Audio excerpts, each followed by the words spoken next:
If you were bendy as a child and could do party tricks, you might be hypermobile. But the good news is there are ways that you can feel better. Imagine healing pain without drugs, needles, or surgery. Evidence-based devices are revolutionizing pain medicine, offering non-invasive solutions for injury recovery and chronic musculoskeletal pain. In this talk, I'm going to review shockwave therapy.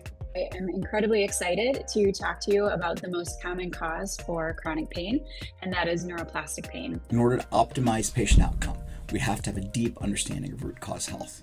Unfortunately, education about metabolic health has historically been given merely lip service in our pharmaceutical-based medical models.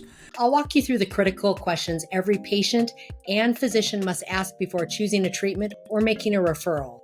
I'm excited to be discussing platelet-rich plasma at the upcoming SoMe conference online, and I'm going to discuss the controversy, the evidence, lack of evidence, technique, and much more. We will touch upon pleasure, pain, and the brain, as well as discuss how we can feel good and feel pleasure when the body is in pain. I will be talking about musculoskeletal health and chronic pain.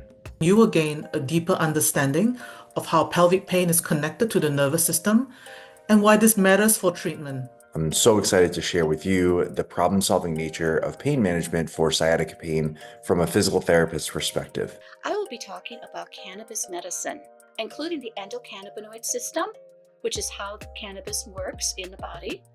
And then we will look also at what the research says about how cannabis can help pain.